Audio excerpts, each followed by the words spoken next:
Hey guys, looks like we're all set to go and we're going to have a great time. So I'm going to introduce Playful1510. He's here with us now and we're going to go ahead and see how he does this wonderful game of Layers of Fear. Thanks so much. I'm Playful1510, also known as Catman, and I'm going to be running Layers of Fear for you tonight. But before we start, I do need to put something out there. There will be points in this run where I have to move the mouse very quickly side to side. Before those points, I will give you an epilepsy warning, but be aware that there are going to be those points in this run. So with no further ado, I'm going to go ahead and start the run. Time starts on first movement. I will give you a countdown.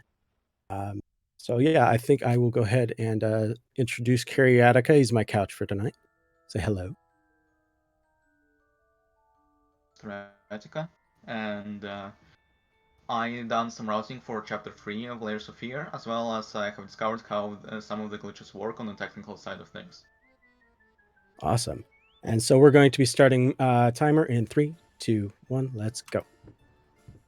All right, so Layers of Fear is actually a pretty interesting game. It's made by Bloober Team, which you may know for the Medium, which is going to be coming out, or for one of their other games, Observer.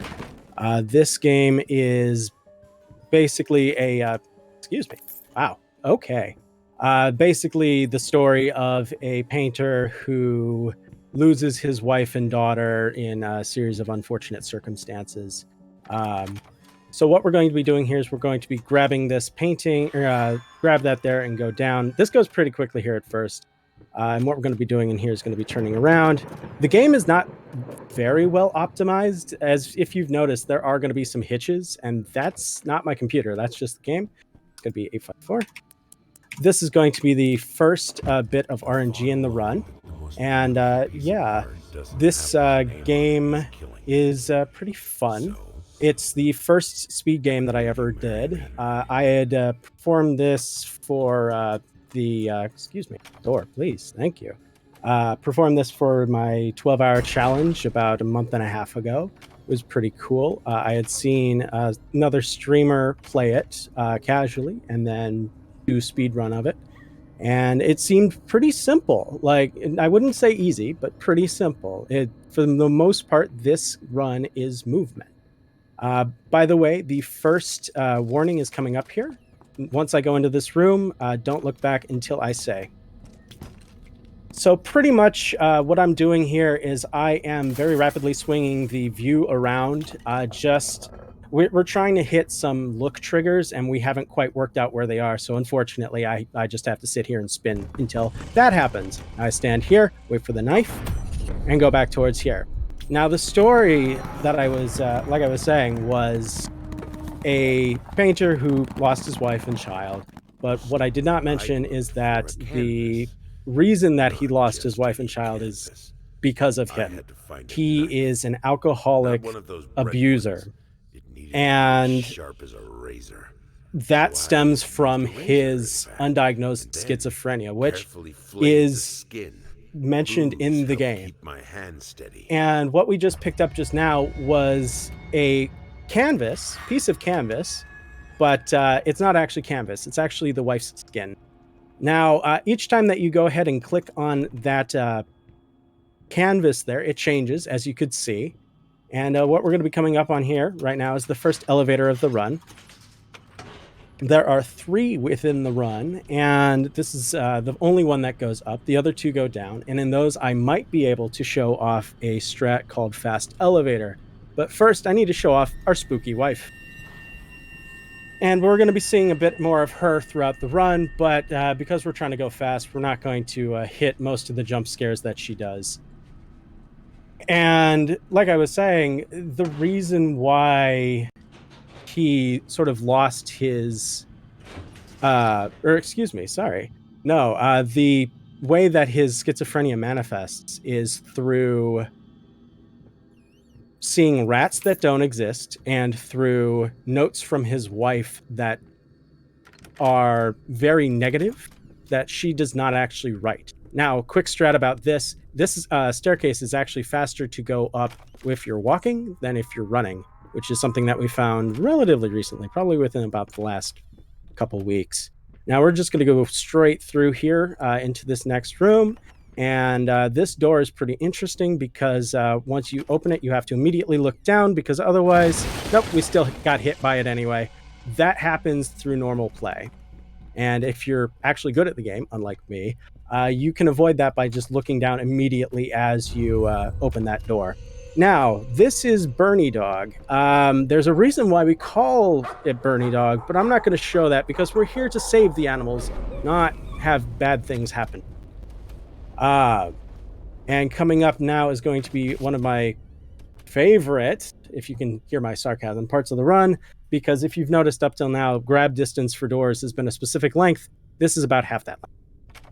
Turn around here, turn back there, and we're good. And now we watch the rat go across. Coming up is going to be another room that contains one of the few glitches in this run, which I had actually found a couple weeks ago. It's called Doormat, and let's see if I can get it. If I do, it invalidates the run, but hey, it's a marathon. We're here for fun. Okay, I did not get it. So it seems to be a frame-perfect trick whereby if you walk into a very specific point on the floor, the door stops dead, and that seems to break the scripting for the door. So what winds up happening is it just doesn't lock, and we're able to walk right back out of here. Which, as you can tell, that saves quite a bit of time. Now, yeah, excuse me. I'm very glad that we got that incentive, though, because it's not just a Luigi thing. It is also me going and exploring the house after the main game is done. And that's actually pretty cool because each of these places that we're picking up a thing, like in this case, it's paint. Like that is the name of the level, paint. I'll tell you, it's not actually paint that we're picking up. This is Grandma's phone, by the way. It's very fun. We spin that, and we do this, and the walls start to melt. You know, that's normal. But yeah, I'm going to be able to show off the house, because this is a room that we're able to explore. We're able to come here and see it. We're able to go into the kitchen normally and see it. And all the other pickup points are actually rendered, or not rendered in the game, but they're actual locations that you're able to visit. And then after that, we get to do spooky, scary story time. But yeah. So as you can tell, that was not actually paint. That was blood, his wife's blood. Because again, this guy is not necessarily the best person in the world. There's kind of a reason why he lost his wife, lost his child. But yeah. So we're going to be coming back in here, going to do that. We're going to let the room change again, and we're going to be moving on through into Undercoat. Now, if you notice, all the names of these splits are painting themed. But one thing I did not mention is that our main character here has super strength, as you can see, and then he also has kicks. There we go. But the one thing that I did not tell you is that he only has one leg. This game is set after World War I. And this is a trick. Pop that, turn around. And he was injured in action and lost his leg. So yeah, he actually only has one leg. But again, super strength. That was when we just sort of threw the door off the hinges there.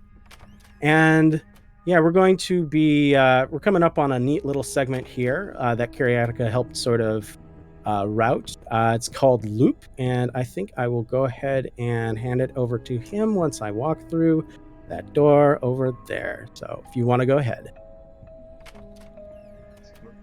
Entering the loop, it works in a rather interesting way. The loop is composed of multiple collision triggers, which are positioned at each candle on top of the drawer. When you pass the trigger, it checks which direction you're going and increases to one of the two internal counters. There are two of these counters, one makes you get stuck in the loop and another makes you exit out of the loop. When one of the counters increases to 2, you get teleported to identical loop or an exit loop. You've just passed the second trigger, and we are now in the exit loop. And here's the exit. All right, thank you so much. And now what we're going to do is open this door, get spooked, walk through here, hit this button, and just walk right back out of this door. Now, this room is going to seem a little weird because we're going to get stopped, turn around, walk backwards, and then walk forwards again. This is because if we just go straight through, we're going to get knocked down again and lose about 2 seconds. I have timed this out. It is about 2 seconds.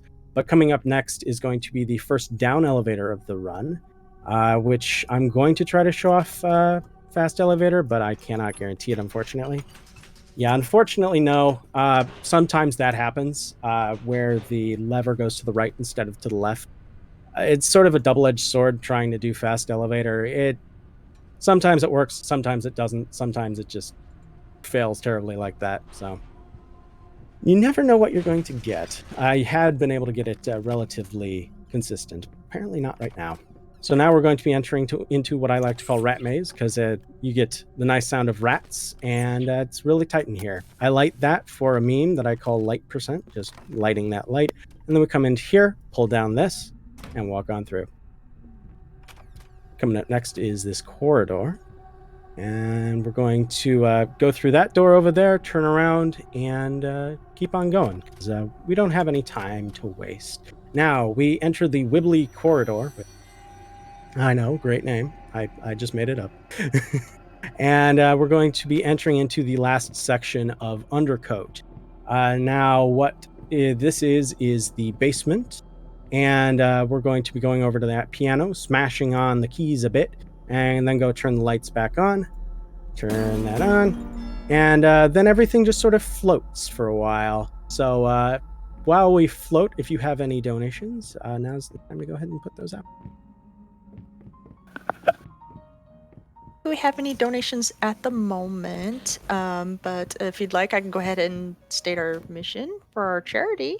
Go right Do ahead. we have enough time for that? Okay. Yeah.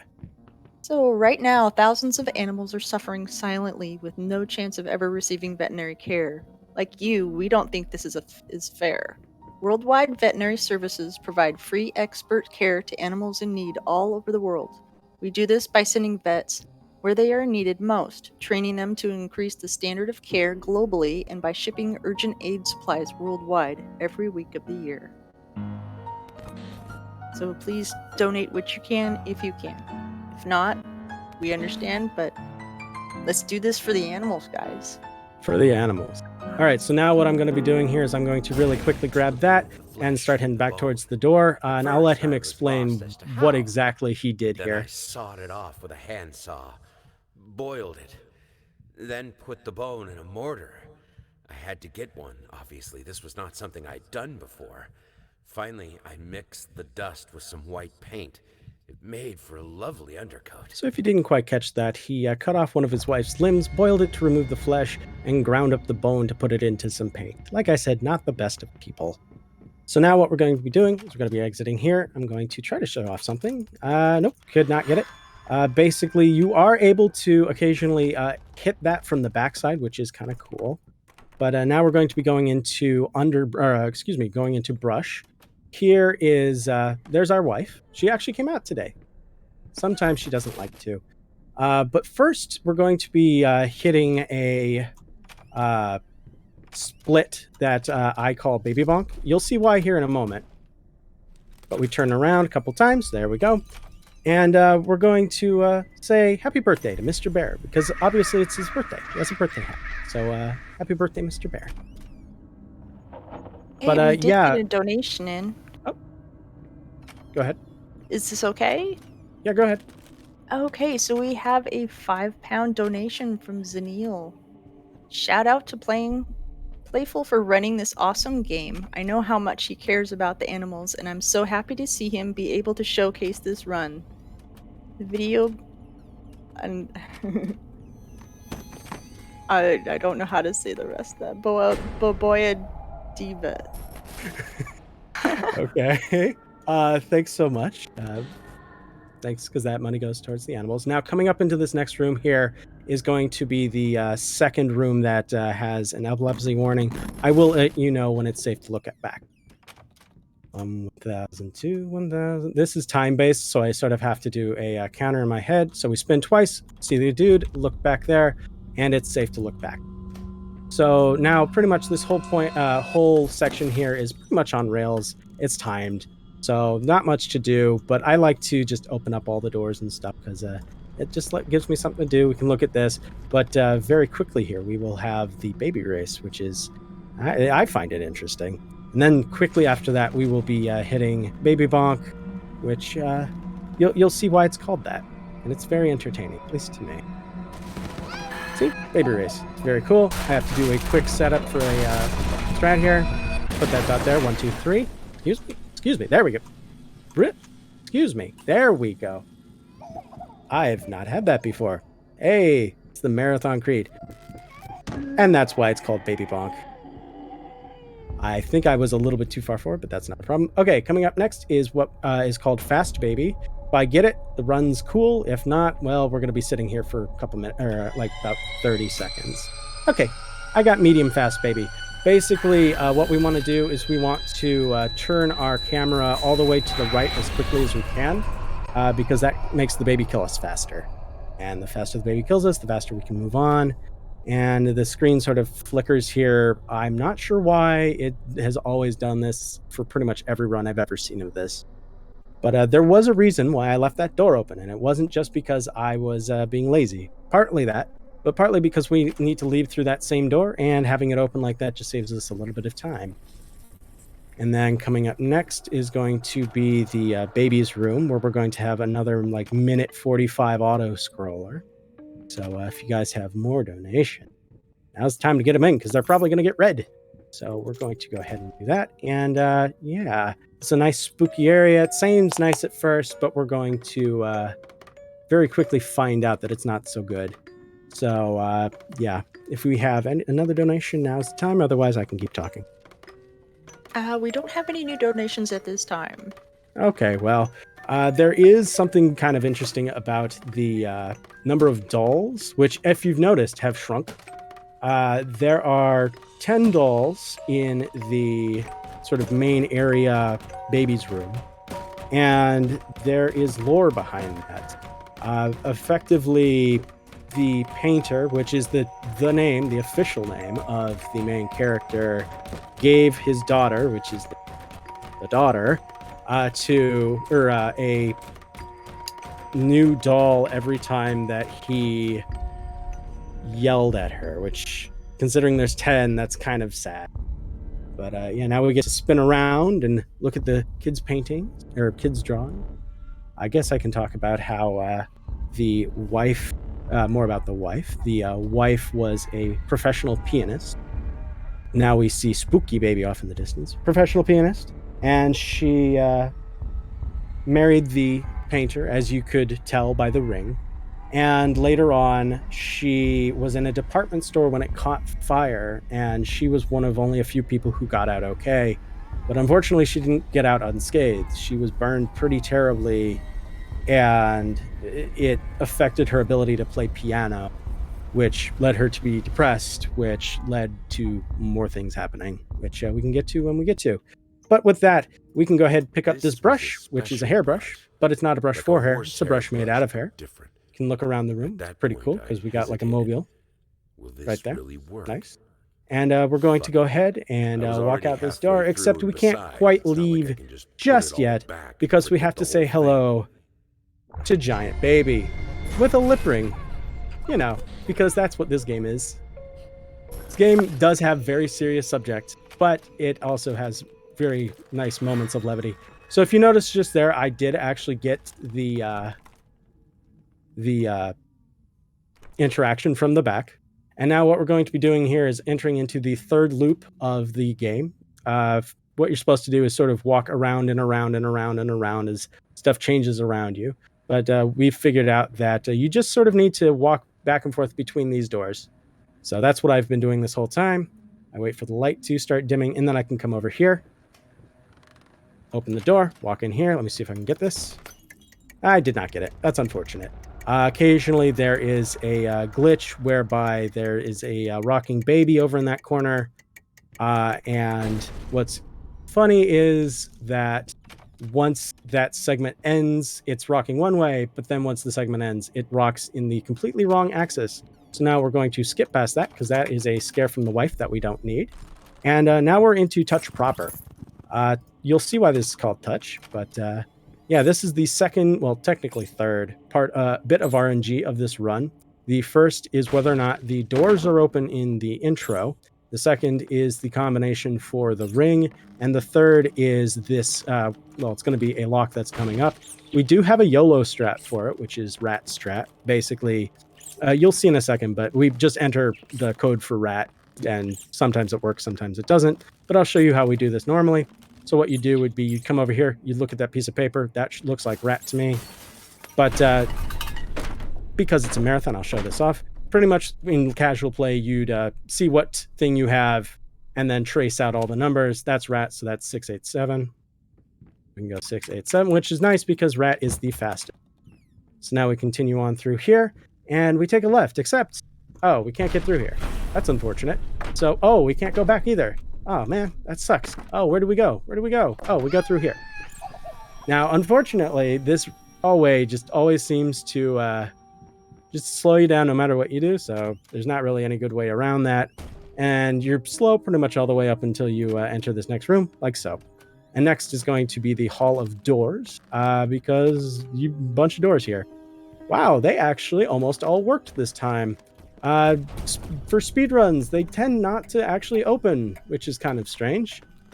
But yeah.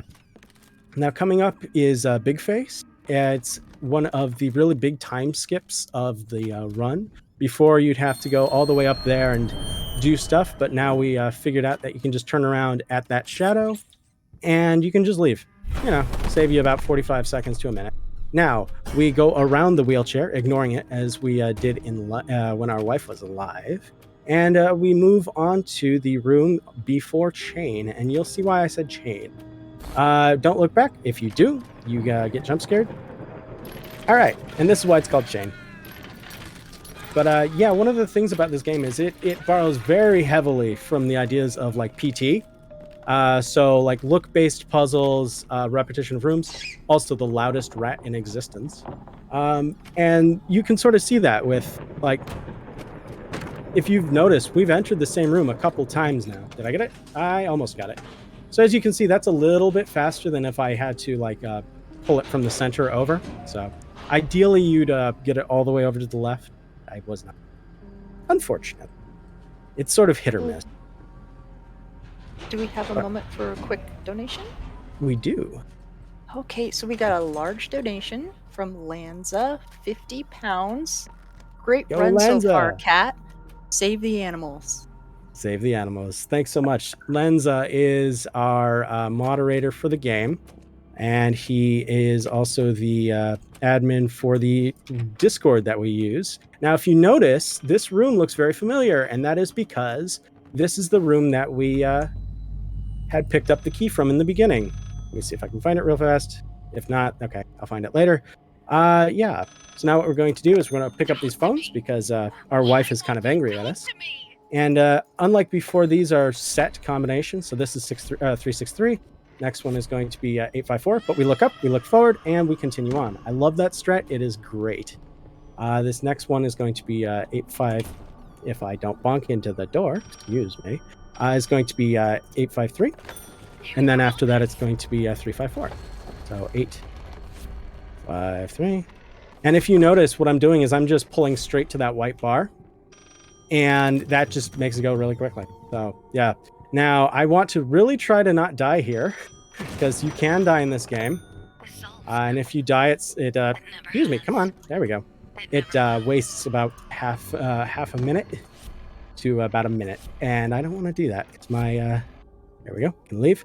My estimate is a little bit tight, especially because we have the incentive. But yeah, now that we fall all the way down, we've got a little bit of a concussion because, we fell all the way down.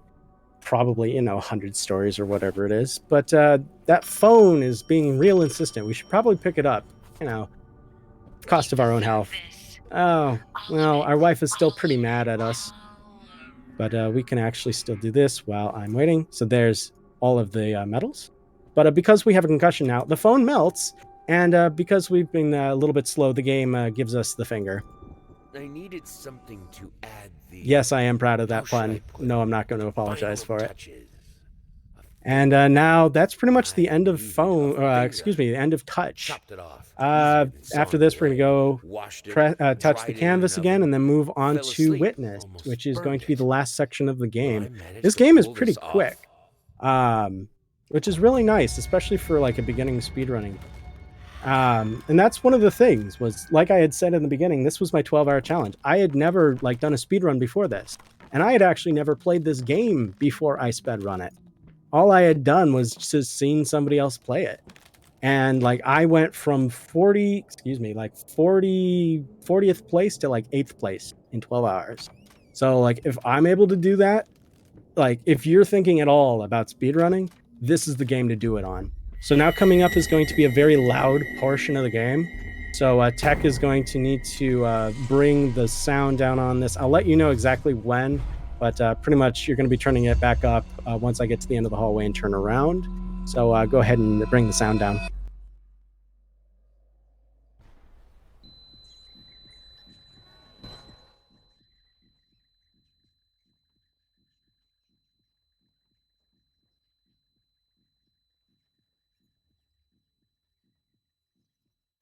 All right, welcome back. And with that growl, we know that we hit the trigger properly, and now we get to go and leave. Now, Witness is broken up into sort of two sections, Witness 1 and Witness 2. And that's because, one, it's fairly long, but it's also because there's sort of like a tonal shift partway through. And you're going to be seeing that pretty soon here. But first, my favorite room of the game. I just like how vibrant this is. Look at this. Look at all that. It's so pretty. Now we drop through here, and we listen to another growl as we walk through these doors, because we don't want to be near that.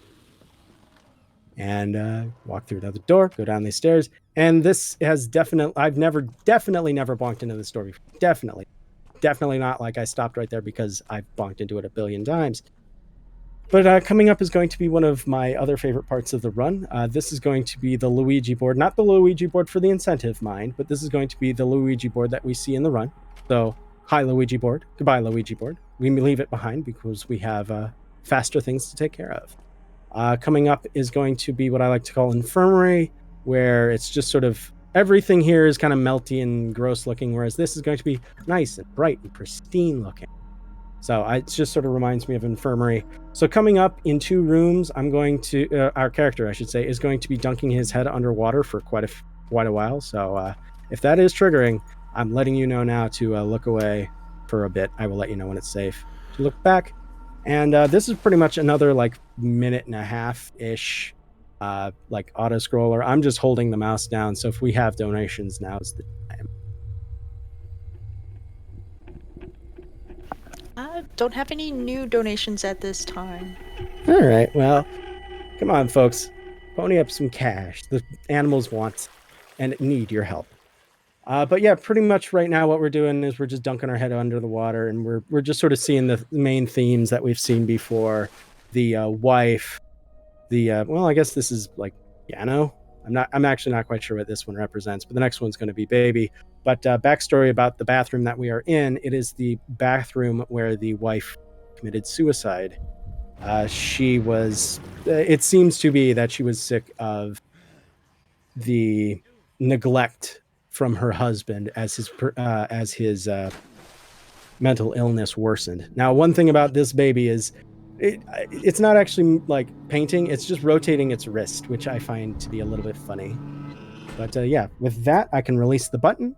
Now, had I released the button at any point before that, it would reset that portion of the head dunk, and I'd have to do it again, and that during normal play would be absolutely a reset.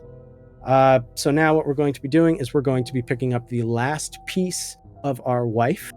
And if you've guessed why it's called Witness, and if you've made the joke, "Witness me" from Mad Max, well, you're not actually all that far off. Not necessarily about the Mad Max portion, but like that pun is correct, because we are picking up our wife's eyeball. And hence, yeah, he wants a witness for his art. So now what we can do is we can sit here, look at ourselves in the mirror, sort of do some sick dance moves, or turn the water on because our main character does not deserve a low water bill, and look at those six sideburns. Look at that. Now, had my tech issues not happened, you'd be able to see me wearing a costume very similar to that. Unfortunately, it's not working. But now we're entering Witness 2. And as you can see, it's very tonally different. It's going to be pretty much one room over and over and over and over again instead of walking through multiple rooms. So now we're just going to do this. Hope the hope the camera doesn't start spinning too badly. Activate the checkers board. It's still spinning a little bit, but that's okay. We've sort of figured out that it spins sometimes when an object spawns in you. There we go. What I'm doing is I'm picking up extra checkers pieces. If a piece or something spawns in you, it will actually cause you to just start spinning violently sometimes. So I move in front of this to activate the next portion, and now we have little, I think these are brushes? Yeah, brushes and other things just popping out of here. And then we'll see a checkers piece pop up there, and occasionally you'll have something land underneath it. I'm saying with air quotes. Pick that up, and we head back to the board, but we're not going to the board yet. We're going to this heart, which I will look away from because it could possibly be not great for people with photosensitivity. We look at that, we find that, and now what we're going to be doing is we're going to be moving in front of, come on, there we go, in front of that staircase. Pick this up, we pick that up, and what moving in front of that staircase does is it allows us to get that piece that we had gotten up on the bookshelf early. Normally you'd have to go up those stairs, which is slow. I think it's about 4 seconds slow. We grab the weight there. We grab the last checkers piece and we go over here. Now coming up is going to be the point where the run effectively goes onto rails. There's not going to be a whole lot of time to make up here. We look at Babyface, we go back here, activate that, and look back there. From here on out, there's pretty much no time to be made. So yeah, since I have a little bit of time here, I just want to thank Thunderthon for hosting this event. I wanted to thank Carrie Attica for agreeing to be my couch, just sort of listening to me ramble. I wanted to thank Lines and Ukmaru. They are the current world record holders. I wanted to thank speedrunners everywhere because you guys are awesome. And we get to look at the final painting here. Now, there could be a possible glitch here. Yes. Nope, we didn't get it. Sometimes there's no sound. But yeah, basically, he's going to talk about this. I also wanted to thanks, last but not least, but to World Veterinary Services. You guys are awesome. I love what you guys are doing. And I'm very glad that they're the people that we're going to be raising money for. I don't understand. While I have a little bit of time here, and since I'm thinking about it, we do have a Discord that's linked on the Layers of Fear speedrun.com page. And yeah, I will wait a little bit later for something else. But yeah, pretty much from here, or excuse me, one of the nice things about this game is that thematically, the fastest route, the speedrun route, is the one that matches thematically. So effectively what we're doing here is we are going to be throwing our painting into a room. And the door may stick, may break, if not. But even if it doesn't, okay, it didn't. I want you to look down into the lower left portion of your screen, and there's just thumb there. But yeah, so as you can see, this guy's attempted this many times and failed each time. Now, since this is a marathon, I will go ahead and do the slower thing and actually show you this room. Normally what we do would be, we would hold left here because we actually do have movement. But if you look, all of these actually look normal. They actually look decent.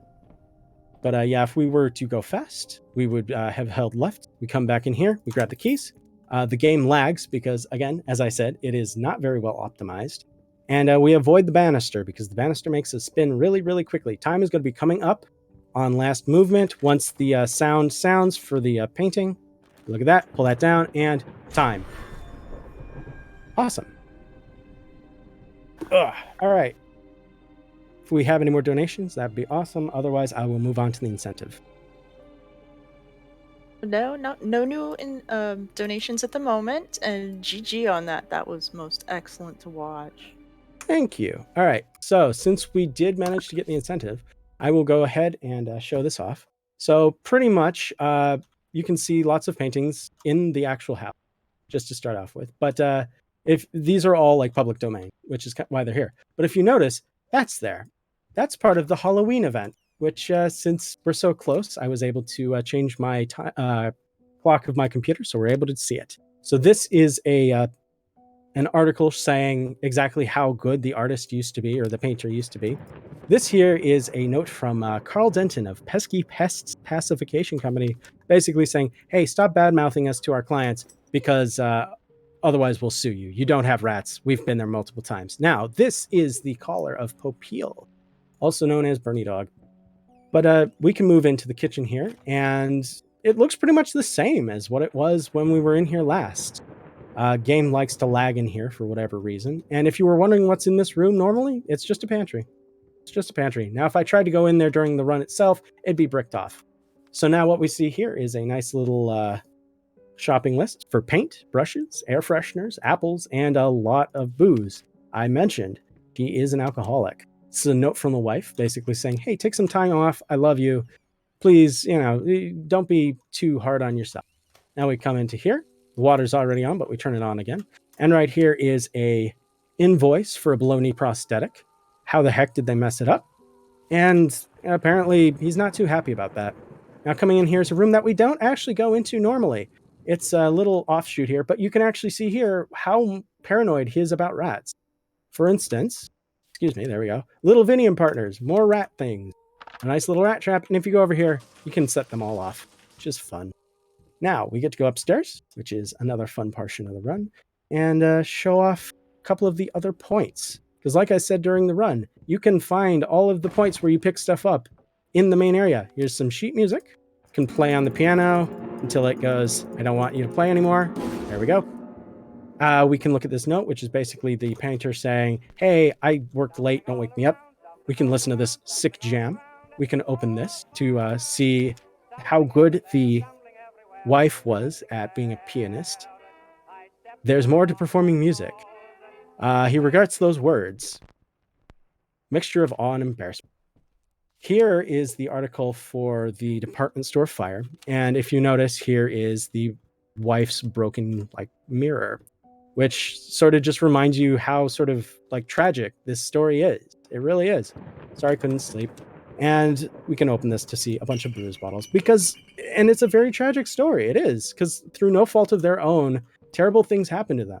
And now we can sort of look at this jam on the floor, try to open this door. Fine, we can't do that. I've checked in prologue and epilogue, neither of which you can actually do that. We can come in, either which we can open it.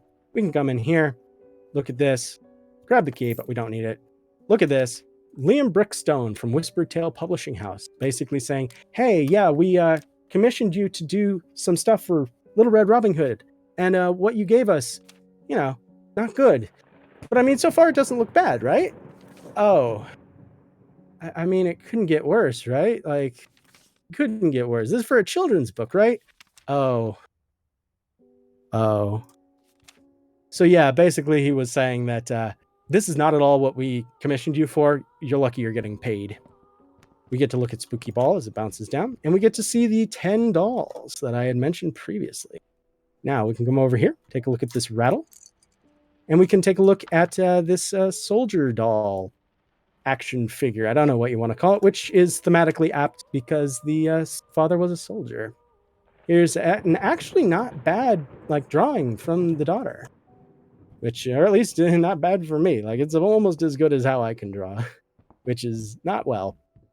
So now with that, we've checked out all of upstairs, and we can head downstairs into the basement, which you can check out real quick. But because it is so close to Halloween, and because I set my time clock forwards, I am going to be able to show you something that you normally can't see. There goes a rat that doesn't exist. And here comes another rat that doesn't exist.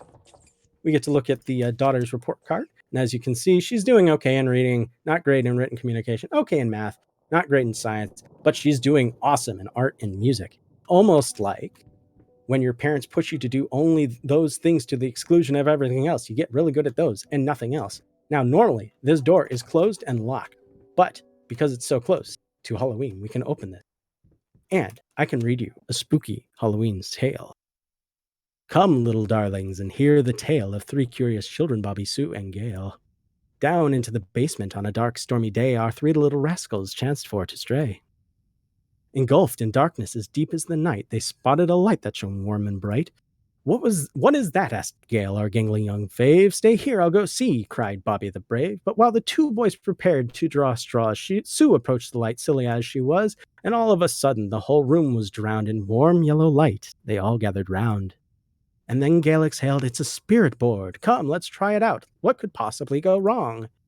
As Sue touched the board, a spirit appeared. Come, hello, my darlings, come, have no fear. Whatever you wish, I shall make it true. Better choose wisely, better think it through. I know, shouted Sue, never one to stall. Make me as pretty as a porcelain doll. When the screams died down, Susan was no more, but there sure was porcelain among the blood and gore. Then our young friend Gale decided to flee, a reasonable choice, you have to agree. The basement window was his escape route. I can't quite get through, how I wish I could. As you wish, my boy. Well, feast your eyes. Our rat friends have managed to cut you down to size. And as for Bobby, he no longer so bold. Look at him shaking. It's not even cold.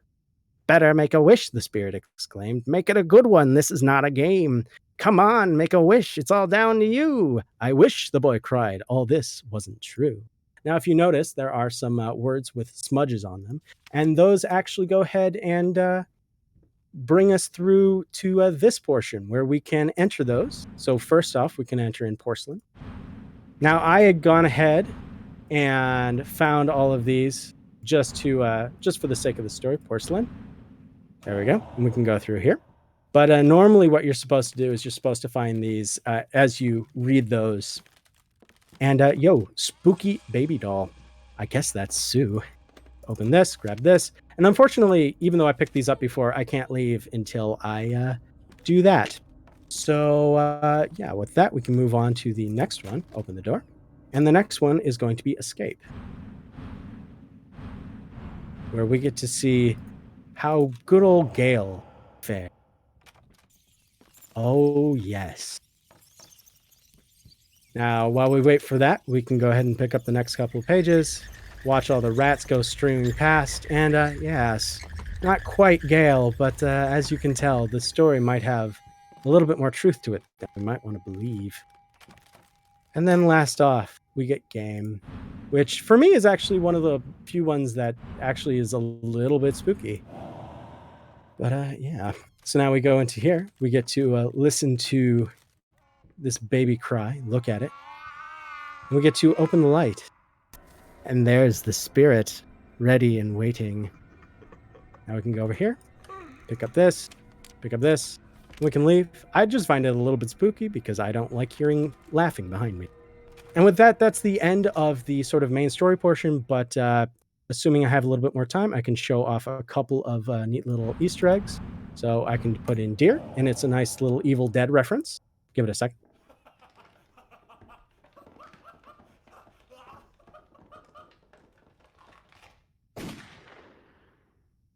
Awesome. Next up, we can see Popeil and put in dog. And there's Popeil. What's up, Popo? How's it going? Popo, why are you just sort of gliding across the floor? Next up, we can do 666. And it's Mr. Bear, but he's a little bit more fiery and has a hammer and has horns, for whatever reason. Next up, Halloween, because it's very spooky. All right, it's a pumpkin. And then to end this off, I'm going to head and put in wife. And yeah, we get to see the wife over there. And with that, that is the end of the incentive. Thanks again to Thunderthon for having us here. Kariatika, if you want to plug yourself, go ahead. I sometimes upload videos on YouTube about different strats and different games. I also sometimes stream, but not as often. You can find me on Discord, Kariatika5862, and I will always be in Layers of Fear Discord. Thank you, Thunderthon, for having me and Playful today. Thank you so much. And yeah, I also have a Discord or a Twitter. It is Playful1510 or Twitter.tv, Twitch. Oh my goodness, Twitch.tv. Wow. /Playful1510. I also do have a Twitter. It is on there. It is also Playful1510. So yeah, thanks so much. and have a very, very spooky Halloween. And thank you for running for us here today. And that was very spooky and very entertaining. Enjoyed watching that immensely.